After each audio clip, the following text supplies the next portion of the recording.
इकारत की निगाह से नहीं देखो। और फिर एक मसला बड़ा अजीब है,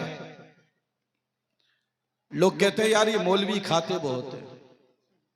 जब खाते हैं तो तुम अपने बच्चों को मौलवी बनाते क्यों नहीं है? तुम्हारे बच्चे भी ऐसे ही खाएंगे, आप क्यों नहीं बना लेते?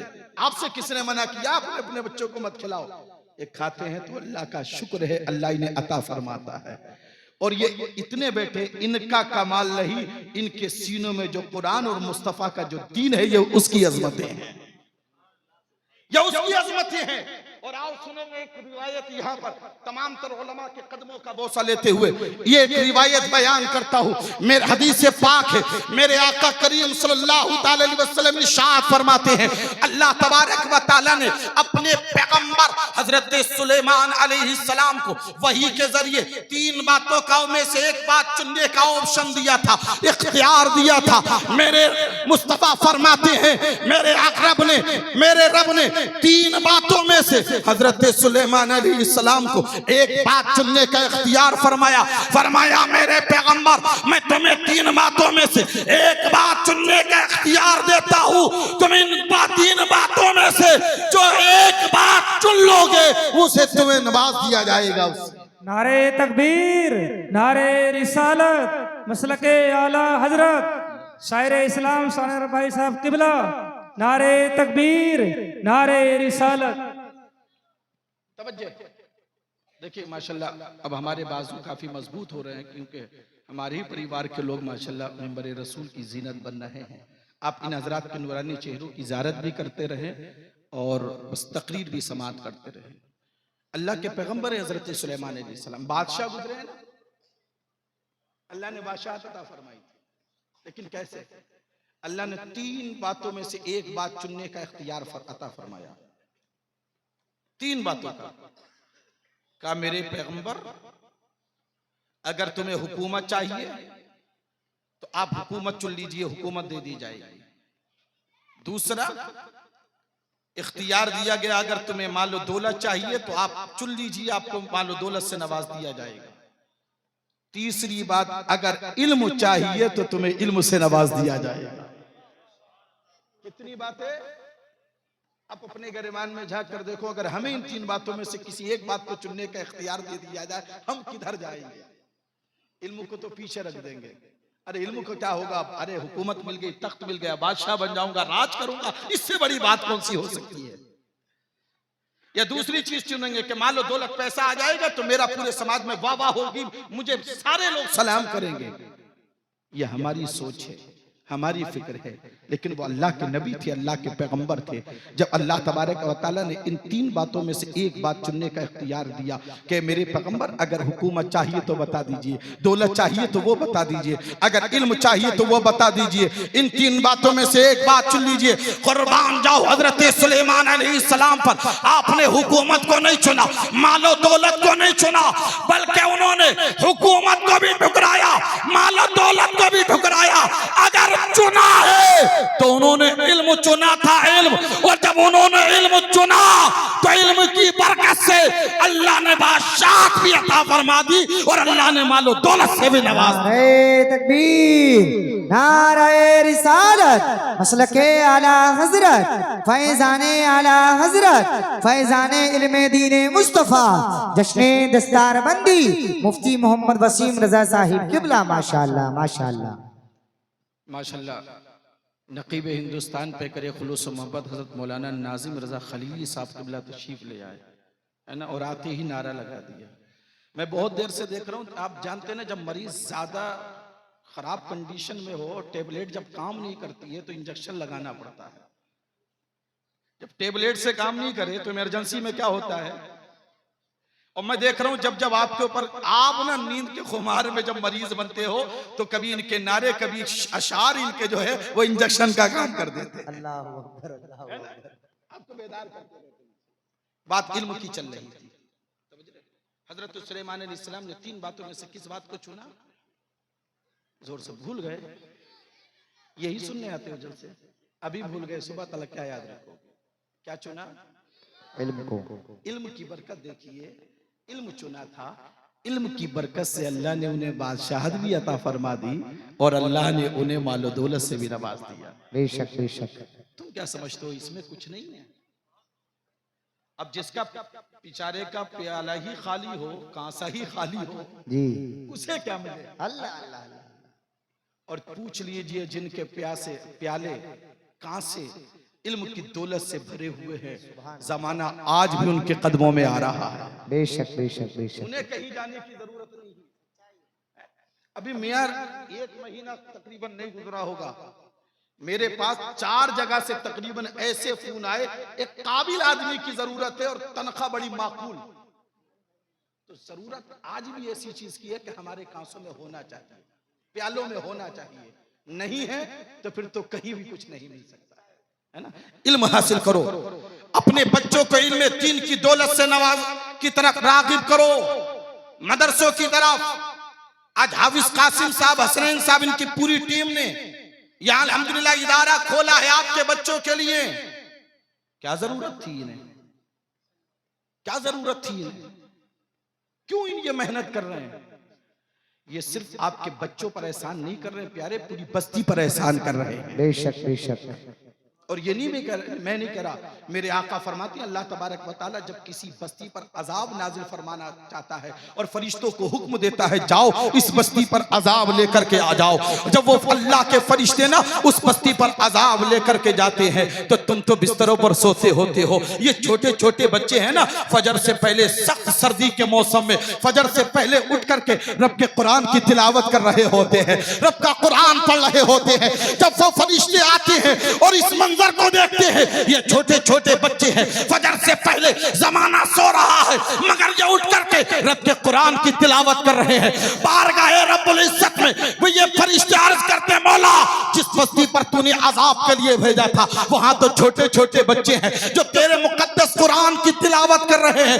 रब फरमाता फरिश्तों वापस आ जाओ, जहां ये छोटे छोटे बच्चे कुरान की तिलावत कर रहे हो, अब मेरी खैरत को गवारा नहीं है कि मैं उस बस्ती पर अजाब नाज़िल फरमाऊं। अल्लाह फरमाता है फरिश्तों वापस आ जाओ, आज मैंने इन छोटों के सदक़े में बड़ों की भी बख्शिश फरमा दी है। सुभान अल्लाह। नारे तकबीर, नारे रिसालत, मसलके आला हजरत, फैजाने आला हजरत, फैजाने इल्मे दीने मुस्तफा, जश्ने दस्तार बंदी। माशाअल्लाह माशाअल्लाह। आज यार इतनी बड़ी संख्या में होने के बावजूद, तवज्जो करना, इतनी बड़ी तादाद में होने के बावजूद कहीं हमारी इज्जत है? जोर से बोलो यार। कहीं हमें एहतराम की निगाह से देखा जा रहा है? तो बड़ी चुपती हुई बातें हैं, लेकिन जरूरत है उसके मुताबिक मैं आप तक पहुंचा रहा हूं, बाकी आपकी मर्जी है। इतनी बड़ी संख्या में, इतनी बड़ी तादाद में होने के बावजूद हर जगह तो हम ही मारे जा रहे हैं, हर जगह कत्ल हमारा हो रहा है, इज्जतें हमारी लूटी जा रही हैं, इस्मतें हमारी नीलाम की जा रही है, शक व शुबहात की निगाह से हमें देखा जा रहा है। प्यारे जानते हो क्यों? इसलिए कि काफिरों ने काफिर होकर भी अपने कानून का एहतराम किया है और हमने मुसलमान होकर भी अपने कानून कुरान का एहतराम नहीं किया है, नहीं किया। और जबकि हम जानते हैं उनका कानून अपना बनाया हुआ कानून है, इंसानों का बनाया हुआ कानून है।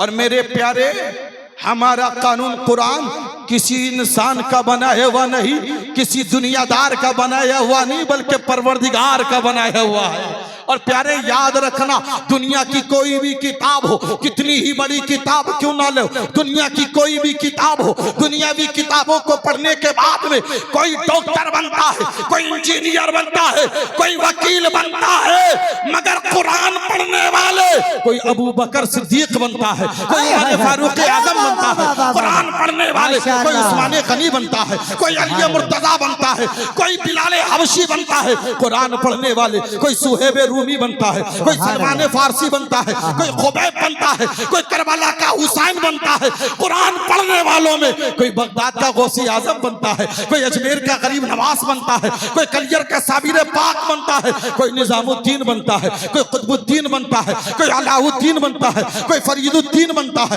कोई बहाउद्दीन बनता है, कोई नसीरुद्दीन बनता है।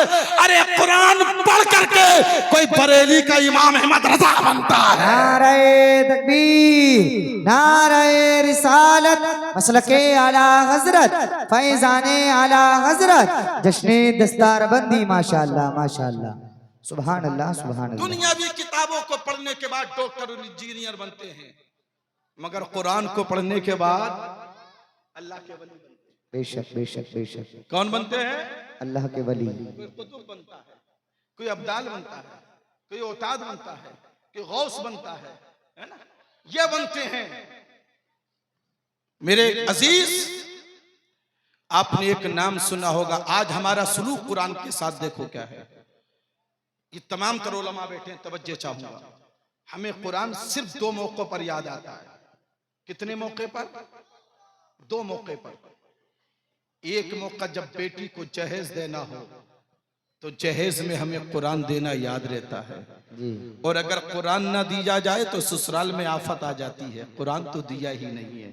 लेकिन यहाँ एक पैगाम नोट करिएगा, आप अपनी बेटी को जहेज में कुरान देते हो ना, तो कुरान देने के साथ साथ अपनी बेटी को एक नसीहत भी कर दिया करो। जब अपनी बेटी को रुखसत किया करो ना, तो उस वक्त अपनी बेटी को एक नसीहत किया करो। बाप अपनी बेटी से कहा करे, ए मेरी बेटी, ये तुझे कुरान दिया जा रहा है, ये ताकों में सजाने के लिए नहीं दिया जा रहा है, ये ताकों की जीनत बनाने के लिए नहीं दिया जा रहा है। बेटी तू मेरे घर से रुखसत तो हो रही है, लेकिन अपने बाप की एक नसीहत अपने पल्लू में बांध ले।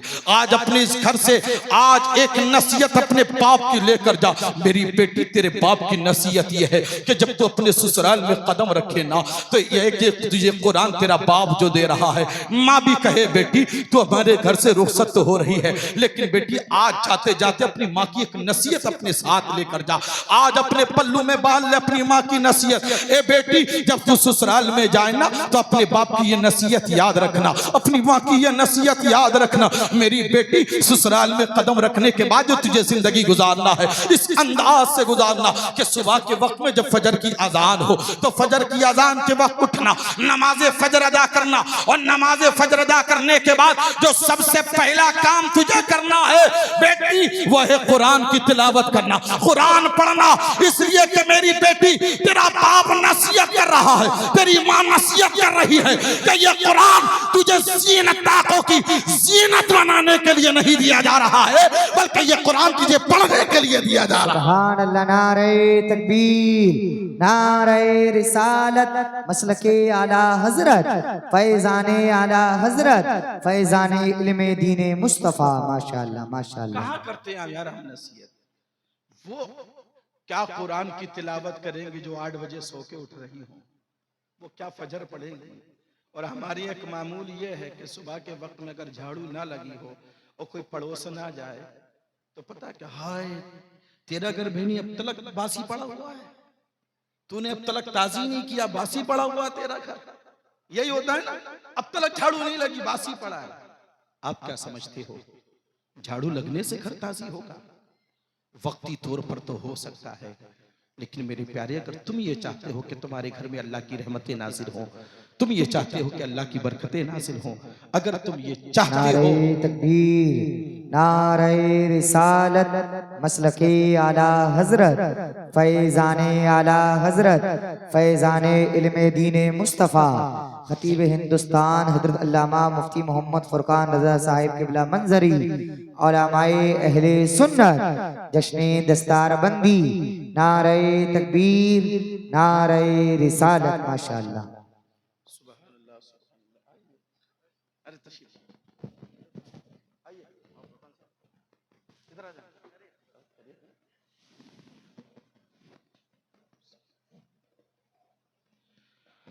आप अपने माथे की निगाहों से देख रहे हैं, मुल्क हिंदुस्तान का अजीम खतीब, अजीम हीरा, अजीजुल क़द्र हज़रत अल्लामा मौलाना फुरकान रज़ा मंजरी साहब के बिला हमारे और आपके निगाहों की भी जीनत बन चुके हैं और मसनद रसूल की जीनत भी बन चुके हैं। इंशाअल्लाह मेरे बाद हज़रत का भी खूबसूरत बयान हमें और आपको सबको समाअत करना है। हज़रत का आना मेरे जाने का सिग्नल है, इसलिए बस मैं तकरीर समेटूंगा। आप हज़रत ज़रा तवज्जो कीजिए और मोहब्बत से बोले सुभान अल्लाह, और जी लगा कर बोलिएगा सुभान अल्लाह। आज हमारा सलूक क्या है कुरान के साथ? मैंने कहा ना, एक मौका वो होता है बेटी के जहेज के वक्त में कुरान, और दूसरा मौका पता है हमें कुरान का भी याद आता है जब किसी की रूह नहीं निकल रही हो ना, रूह नहीं निकल रही हो, नज़ा की हालत में हो, उस वक्त हमें कुरान याद आता है। दौड़े दौड़े जाते, इमाम साहब जरा आना, मुफ्ती साहब आना, मुआ साहब आना, हाफिज साहब आना, कारी साहब आना, जरा सूरह यासीन पढ़ दीजिए ताकि रूह आसानी के साथ निकल जाए। क्या कहते हैं? ये होता ना कि जरा चलिए तो जरा सूरह यासीन पढ़ दीजिए ताकि रूह आसानी के साथ निकल जाए। ये उस वक्त हमें कुरान याद आता है। क्या सोच है यार हमारी? आपने क्या समझ लिया कुरान आपको मारने आया था? आपने क्या सोच लिया कि भाई आ जाए सूरह यासीन पढ़ दें, सूरह यासीन पढ़ देंगे रूह आसानी के साथ निकल जाएगी? आपने क्या सोचा है? कुरान आपको मारने आया? नहीं, कुरान आपको मारने नहीं आया था, कुरान तो आपको जिंदगी देने आया था। आपने समझा ही उल्टा है। प्यारे, अगर तुमने कुरान से रिश्ता मजबूत किया होता, कुरान से ताल्लुक जोड़ा होता, अगर कुरान को अपना बनाया होता, कुरान के करीब गए होते ना, तो कुरान तो अपने मानने वालों को, अपने पढ़ने वालों को ऐसी जिंदगी देता है, ऐसी जिंदगी देता है कि प्यारे, अगर तुम कुरान से रिश्ता मजबूत कर लोगे, कुरान से ताल्लुक जोड़ लोगे, तो फिर वो जिंदगी मिलेगी कि जान कहेगा ये मुर्दा है और कुरान कहेगा कि ये जिंदा है। तुमने सोचा गलत है यार। आज हमारा सुलूक देखो कुरान के साथ क्या है। मुझे यहां डॉक्टर इकबाल याद आए। कौन नहीं जानता डॉक्टर इकबाल को? डॉक्टर इकबाल के एक दोस्त ने ना, जब डॉक्टर इकबाल का चर्चा सुना कि कुरान, डॉक्टर इकबाल को कुरान से बड़ी मोहब्बत है, कुरान का बड़ा अदब और एहतराम करते हैं, तो वो डॉक्टर इकबाल से मुलाकात करने के लिए आया। दरवाजे पर पहुंचा, दस्तक दी, दरवाजा खुला, अंदर पहुंचा तो उसने क्या देखा कि जिस कमरे में डॉक्टर इकबाल रहते उसमें एक मेज रखी हुई है, उसके ऊपर दुनिया भी बहुत सारी किताबें रखी हुई हैं, और उन किताबों के ऊपर कुरान बगैर खिलाफ के रखा हुआ, बगैर कपड़े के। ये पौन की बात है, तवज्जो करना। उस दोस्त ने हैरान हुआ, कहा डॉक्टर इकबाल ये क्या कुरान के साथ तुम्हारा सलूक है? मैं तो ये समझता था कि कुरान के साथ तुम्हारा सलूक बहुत अच्छा होगा, बड़ा एहतराम करते होगे। ये क्या है कि दुनियावी किताबों के ऊपर बगैर गिलाफ, बगैर कपड़े के कुरान रखा हुआ है? तो डॉक्टर इकबाल ने कहा था, भाई कहाँ होना चाहिए था? तो उस दोस्त ने कहा था, मैं तो ये समझता था कि आपने एक खूबसूरत गिलाफ में कुरान को लपेट करके बड़ी ऊंची जगह पर रखा हुआ होगा। अल्लाह अकबर। अब डॉक्टर इकबाल के वो जुमले सुनो जो डॉक्टर इकबाल ने समझाए थे। डॉक्टर इकबाल ने कहा, मेरे दोस्त अब कला तेरी बात का जवाब मैं बाद में दूंगा, लेकिन पहले मैं तुझसे एक सवाल करता हूँ। डॉक्टर इकबाल ने अपने दोस्त से कहा था, मेरे दोस्त जरा ये तो बता, अगर कोई शख्स माजूर हो, अपाहिज हो, जो बैसाखियों के सहारे से चलता हो, मेरे दोस्त जरा ये बता क्या वो अपनी बैसाखियां कभी अपने से दूर रखता है? क्या अपनी बैसाखियां वो अपने आप से जुदा रखता है? दोस्त ने कहा था, नहीं नहीं, वो अपनी बैसाखियां अपने आप से दूर नहीं रखता है, अपनी बैसाखियों को अपने साथ रखता है, इसलिए कि पता नहीं कब बैसाखियों की जरूरत पड़ जाए। डॉक्टर इकबाल ने कहा था, नादान तूने समझा ही नहीं है, ये कुरान हमारी बैसाखियां है, बैसाखियां।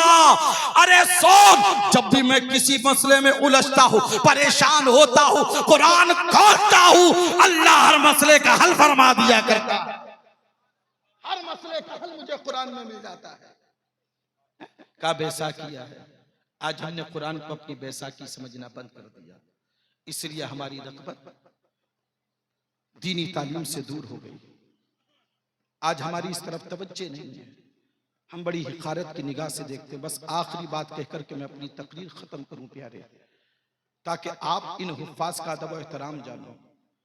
ये हुफ्फाज है ना, ये माशाल्लाह दो बच्चों की फरागत भी हो रही है। कोई कितने बड़े ओहदे पर फाइज क्यों ना हो जाए, लेकिन जब वो रिटायर होता है तो उसके आगे क्या लग जाता है? अगर कोई अफसर हो, कोई प्रधानी मान लीजिए, प्रधानी चली जाए तो क्या होता है? पूर्व प्रधान, साबिक प्रधान, यही होता है ना। किसी हाफिज के नाम के आगे भी साबिक लिखा हुआ देखा है? किसी कारी के नाम के आगे पूर्व लिखा हुआ देखा है? किसी आलिम के नाम के आगे भी लिखा हुआ देखा है? नहीं। इसलिए कि कुरान से जो अजमतें मिलती हैं, इज्जतें मिलती हैं, इंसान कब्र में भी चला जाए तब भी वो इज्जतें खत्म नहीं होती। इसलिए कि कुरान के बहुत सारे माने हैं, नाम हैं। बस आखिरी बात है, तवज्जो करना। कुरान के बहुत सारे नाम हैं, उनमें से एक नाम है कुरान मजीद। क्या? मजीद। इसके माने आपको पता क्या है? इसके माने आते हैं बुजुर्गी। क्या? बुजुर्गी के माने आते हैं, अजमत वाला। कुरान मजीद को मजीद इसलिए कहा जाता है कि कुरान जब बैतुल मामूर से चला तभी तमाम किताबों से अफजल। अब जरा तवज्जो करते जाना, गौर है आप हजरात की तवज्जो है। कुरान जब बैतुल मामूर से चला तमाम किताबों से, जोर से बोलो, अफजल। जो जिब्रील फरिश्ता लेकर आया वो फरिश्ता तमाम फरिश्तों से अफजल। कुरान जिस हवा में आया वो हवा अफजल। कुरान जिस फजा में आया वो फजा अफजल। कुरान जिस महीने में आया वो महीना अफजल। कुरान जिस सीने में आया वो सीना अफजल। कुरान जिस मदीने में आया वो मदीना अफजल। कुरान जिस जमाने में आया वो जमाना अफजल। कुरान जिस काशाने पे आया वो काशाना अफजल। और कुरान जिस रात में आया वो रात तमाम रातों से अफजल। और कुरान जिस जात पर आया वो जात मोहम्मद रसूलुल्लाह की तमाम जातों से अफजल है। बेशक नारे तकबीर, नारे रिसालत, मसलके आला हजरत, फैजाने आला हजरत, फैजाने इल्मे दीने मुस्तफा, जश्ने दस्तारबंदी माशाअल्लाह। बड़ी तेजी के साथ, कुरान जिस रात में आया वो रात तमाम रातों से लैलतुल क़द्र खैरुम मिन अल्फि शहर। पढ़ा? कुरान जिस रात में आया वो रात, जोर से बोलो यार, अफजल। अब मैं ज्यादा डिटेल में नहीं जाता कि बैतुल मामूर से आसमानी दुनिया पर कब आया और आसमानी दुनिया से यहाँ कब आया, उसका वक्त नहीं है। लेकिन जिस रात में आया वो रात हजार। ये जो सूरह कद्र के अंदर जिस बात का जिक्र किया गया है वो बैतुल मामूर से आसमानी दुनिया पर कुरान आया, जो यकबारगी आया है, हजरत जिब्रील अमीन लेकर आए। मुझे बताओ बैतुल मामूर से आसमानी दुनिया पर आने पर हजरत जिब्रील अमीन को देर कितनी लगी होगी? बस ये बात समझ लोगे तो बहुत कुछ समझ सकते हो। ये पूरी तकरीर का लुबे लुबाब है, कितनी देर लगी होगी यार हजरत जिब्रील अमीन को आने में। प्रैक्टिकल के तौर पर एक मिसाल से समझिएगा। जब हजरत यूसुफ अलैहिस्सलाम को उनके भाइयों ने कुएं में डाला था तो अल्लाह की तरफ से हुक्म हुआ, जिब्रील जन्नत से जाओ, एक तख्त ले लो और यूसुफ के कुएं की तह तक पहुंचने से पहले ये जन्नत का तख्त वहां पहुंचा दो। स्पीड देखिएगा, रफ्तार देखिएगा हजरत जिब्रील अमीन की। अब इधर भाइयों ने हजरत यूसुफ अलैहिस्सलाम को कुएं में डाला, उधर हजरत जिब्रील अमीन हजरत यूसुफ अलैहिस्सलाम के कुएं की तह में पहुंचने से पहले वहां जन्नत का तख्त लेकर के आ जाते हैं। अब आओ दूसरी मिसाल समझो। हजरत इब्राहीम अलैहिस्सलाम ने अपने लगते जिगर इस्माइल अलैहिस्सलाम को जमीन पर लिटा दिया है, गर्दन पर छुरी रख दी है। इधर अल्लाह ने फरमाया, जिब्रील मेरे पैगंबर इब्राहीम के छुरी चलाने से पहले ये जन्नत से दुम्बा लेकर आ जाओ। अभी छुरी गर्दन तलक पहुंची नहीं थी, इससे पहले हजरत जिब्रील अमीन जन्नत से दुम्बा लेकर के आ गए। अब जरा मुझे बताओ, आपने रफ्तार का अंदाजा कर लिया होगा, आपने रफ्तार का अंदाजा कर लिया होगा कितना वक्त लगा होगा आने में। मैं कहता हूं फर्ज कर लीजिए 1-2 मिनट ही लगे होंगे, बाकी तो वहां सेकंड का भी मामला नहीं है। फर्ज कर लीजिए 1-2 मिनट लगे होंगे। प्यारे अब आप जरा गौर कीजिएगा, ये रफ्तार है हजरत जिब्रील अमीन की। अब कुरान जिस रात में आया वो रात 1000 महीनों की रातों से अफजल है, वो तमाम रातों से अफजल है। अब हजरत जिब्रील अमीन को बैतुल मामूर से आसमानी दुनिया तक ये कुरान लाने में देर कितनी लगी होगी? फर्ज कर लो 1-2 मिनट। अब जरा तवज्जो करना, जिस रात को कुरान से 1-2 मिनट की निस्बत हो जाए वो रात 1000 महीनों की रातों से अफजल हो जाए, तो जिस सीने में 50 साल तक कुरान महफूज रहे फिर उस हाफिज कुरान का मकाम क्या होगा? जिस रात को कुरान से 1-2 मिनट की निस्बत हो जाए, वो भी फर्ज करके, उस रात का मकाम यह हो जाए कि वो 1000 महीनों की रातों से अफजल हो जाए, तो जिस सीने में कुरान महफूज रहा 50 साल तक सोचिएगा फिर उस हाफिज कुरान का मकाम और मर्तबा क्या होगा। अपने बच्चों को दीनी तालीम की तरफ राग़िब करो, इसलिए कि मेरे मुस्तफ़ा ने फरमाया था क़यामत की निशानियों में सबसे पहली निशानी इल्म का उठ जाना है। आज पूरा ज़माना कुरान को मिटाने की कोशिश कर रहा है, लेकिन शायद वो ये भूल चुके हैं दिया रोशन हुआ गारे हिरा से इसकी अज़मत का, ये मेहराबे हरम और अर्श के ज़ीनों पे लिखा है। सियासी नफरतों की आग क्या जलाएगी इसे, ये कुरान कागज पे नहीं सीनों पे लिखा है। और मेरी वफा के निशानात मिटाने वालों, मेरी वफा के निशानात मिटाने वालों, शहरे गुलजार को शमशान बनाने वालों, खुदा ने सीनों में महफूज कर दिया कुरान, कितने सीनों को जलाओगे जलाने वालों।